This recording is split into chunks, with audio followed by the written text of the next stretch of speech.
అనేక విషయాలపై సీనియర్ నాయకులందరూ కూడా అనేక విషయాలపై మాట్లాడినారు. అయితే ఈ దేశానికి రాజ్యాంగాన్ని అందించినటువంటి నాయకుడు డాక్టర్ బాబాసాహెబ్ అంబేద్కర్. ఈ దేశానికి స్వాతంత్రం వచ్చిన తరువాత మనువాదులుగా ఉన్నటువంటి వ్యక్తులు, మనువాదుల కులాల్లో ఉన్నటువంటి వ్యక్తులు మేమే మేధావులం, మేమే తెలివిగలవాళ్ళం, మేము భూమిస్వాములం, మేము ఆధిపత్యం చేయగలమనేటటువంటి వ్యక్తులందరూ కూడా రాజ్యాంగాన్ని రాయలేని సమయంలో డాక్టర్ బాబాసాహెబ్ అంబేద్కర్ దగ్గరికి వెళ్ళడం జరిగింది. ఎందుకనంటే రాజ్యాంగం రాసేటటువంటి అవకాశం అంబేద్కర్ గారికి ఎలా వచ్చింది అనే అంశం కూడా మనకు ఒక విషయం తెలియాలి. ఆ రోజున మనకు స్వాతంత్రం వచ్చిన తర్వాత అప్పుడున్నటువంటి పెద్దలు బాబు రాజేంద్ర ప్రసాద్, జవహర్ లాల్ నెహ్రూ, బాల గంగాధర్ తిలక్, అలాగే అప్పుడున్నటువంటి గాంధీజీ పెద్దలు వీరందరూ కూడా రాజ్యాంగం ఈ దేశాన్ని నడిపించడానికి ఒక గొప్ప ఆయుధమైనటువంటి ఒక రాజ్యాంగాన్ని తయారు చేయాలనేటటువంటి విషయంలో మాట్లాడుకుంటూ ఉన్నారే. కానీ ఆ రాజ్యాంగాన్ని రాసేటటువంటి పరిస్థితి కానీ, ఆ జ్ఞానం కానీ, ఆ తెలివి కానీ, ఆ మేధస్సు కానీ ఉన్నటువంటి వ్యక్తి వాళ్ళలో కూడా ఎవరూ లేరు అనే విషయాన్ని ఆ సందర్భంలో వాళ్ళు గుర్తించినటువంటి పరిస్థితి. అలాంటి సందర్భంలో మహానుభావుడు, మహనీయుడు, రాజ్యాంగ నిర్మాత డాక్టర్ బాబాసాహెబ్ అంబేద్కర్ వాళ్ళు గుర్తు రావటం, ఆ సందర్భంలో కూడా అంబేద్కర్కి రాజ్యాంగం రాయటానికి అవకాశం కల్పించడానికి, ఆయనకి రాజ్యాంగం రాయాలి అని అడగటానికి కూడా వాళ్ళకి మొహం చల్లలేదు. ఎందుకని? ఒక అస్పృశ్యతలో ఉన్నటువంటి వ్యక్తి, అంటరాని తరంలో ఉన్నటువంటి వ్యక్తి, ఎవరినైతే బడులు బయట కూర్చోబెట్టి చదివించుకోవడానికి ప్రయత్నం చేశామో, ఎవరైతే ఒక వ్యక్తి చదువు మీద పోరాటం చేసి ఆ చదివే సమయంలో అప్పుడున్నటువంటి ఆధిపత్య కులాలందరితో పోరాటం చేస్తూ చదువును కొనసాగించినటువంటి వ్యక్తి, మనం ఎవరినైతే ఊరికి దూరంగా వెలువబడుతూ ఉన్నామో అటువంటి వ్యక్తి చేత రాజ్యాంగం రాయించాలా అని ఒక సిగ్గుచేటైనటువంటి విషయం అక్కడ జరిగినటువంటి సంఘటన మనకు తెలియాలి.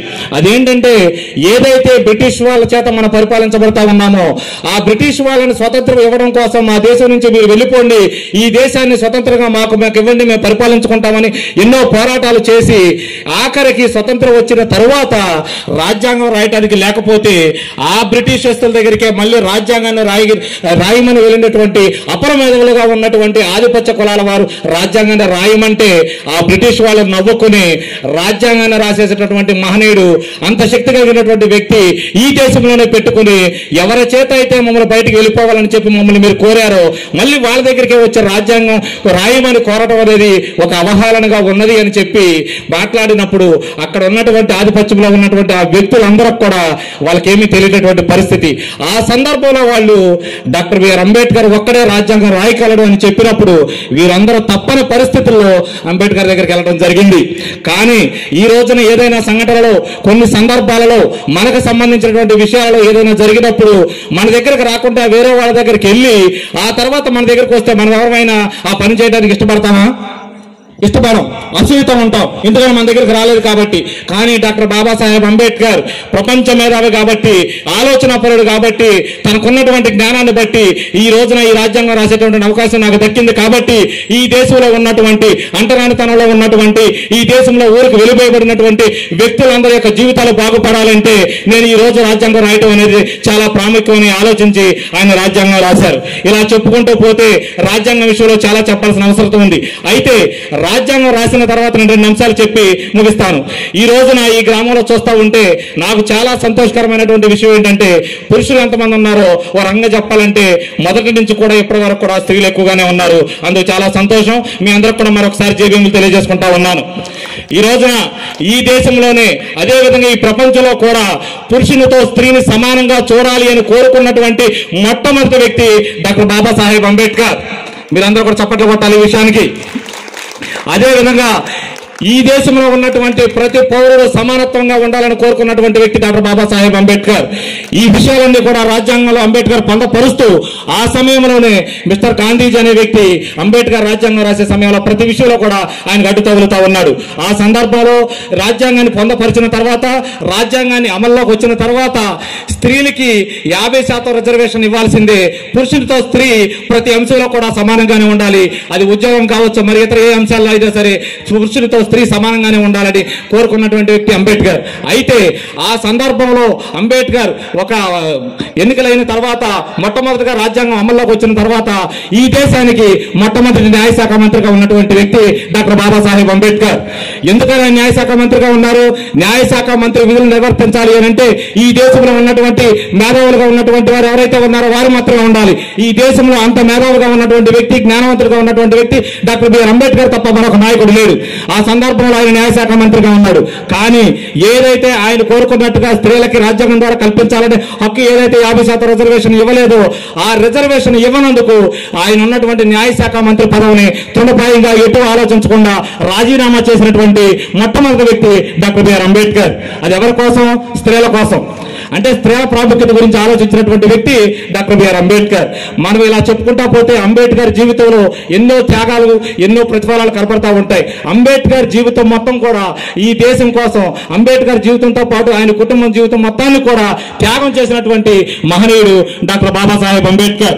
ఈ రోజున మనం మాట్లాడుకుంటూ ఉంటే జనవరి 26వ తారీఖు రిపబ్లిక్ డే. రిపబ్లిక్ డే అనే విషయంలో కూడా మనం ఒక చిన్న క్లారిటీ తీసుకోవాలి. ఈ దేశానికి స్వాతంత్రం ఎప్పుడు వచ్చిందన్న విషయం తెలుసా? అంటే మనం ఏ నెలలో జరుపుకుంటా ఉంటాం స్వాతంత్రం?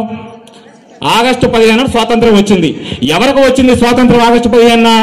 ఈ దేశం నుంచి బ్రిటిష్ వాళ్ళు వెళ్ళిపోయి మీకు మీరు పరిపాలించుకోండి అన్నప్పుడు స్వాతంత్రం వచ్చింది అని అనుకున్నారు. స్వాతంత్రం ఎవరికి వచ్చింది?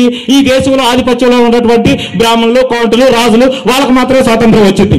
బ్రిటిష్ వాళ్ళు ఉన్నప్పుడు మనం అస్పృశ్యతగా దూరంగానే ఉన్నాం. బ్రిటిష్ వాళ్ళు ఉన్నప్పుడు అంటరానితనంగానే ఉన్నాం. అదేవిధంగా స్వతంత్రం వచ్చిన తర్వాత కూడా వాళ్ళు రాసుకున్నటువంటి మనువాదం అనేటటువంటి రాజ్యాంగంలో కూడా మనం అదే పరిస్థితుల్లో ఉన్నాం. ఎప్పుడు మన పరిస్థితులు మారినాయి?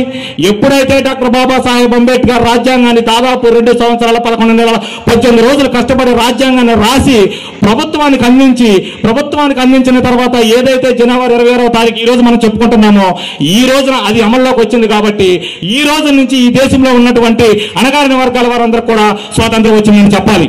ఈ రోజు మన స్వాతంత్రం వచ్చింది. నిజమైనటువంటి స్వాతంత్రం ఏదైనా ఉంది అంటే జనవరి 26. ఆ విధంగా అంబేద్కర్ యొక్క త్యాగ ఫలాన్ని మనందరూ గుర్తుంచుకుని ఈ దేశంలో ఉన్నటువంటి అంబేద్కర్ వాదులుగా ఉన్నటువంటి వారు ఎవరైనా ఉన్నారు అంటే అందులో మొట్టమొదటిగా అన్నగారు చెప్పినట్టు ఆ రాష్ట్రంలో ఉన్నటువంటి మహారాష్ట్రలో ఉన్న మహర్లు, అదేవిధంగా ఈ రాష్ట్రంలో చూసుకుంటే మాలలు. ఈ రోజున భారత రాజ్యాంగాన్ని కానీ అంబేద్కర్ కానీ భుజాల మీద వేసుకుని మోయాలన్నా భారత రాజ్యాంగానికి సంబంధించి అంబేద్కర్కి సంబంధించి ఎటువంటి వ్యతిరేకమైనటువంటి సంఘటనలు జరిగిన మొట్టమొదటి భుజాన్ని వేసుకుని ముందు అడుగు వేసేటటువంటి కులం ఏదైనా ఉందంటే అది మాల కులం. ఈ రోజు మీరు గమనించినట్లయితే మాల కులంలో మా అనే పదాన్ని మీరు గమనించినట్లయితే అది అన్యాయం ఎక్కడైనా జరిగినా ముందడుగు వేసేది మా అనుకుని ఆ మాలవాడే. ఎక్కడైనా సమస్య ఉంది అని అనుకుంటే ఆ సమస్య కూడా మాది అనుకుని ముందడుగేసేటటువంటి వాడు కూడా ఆ మాలవాడే.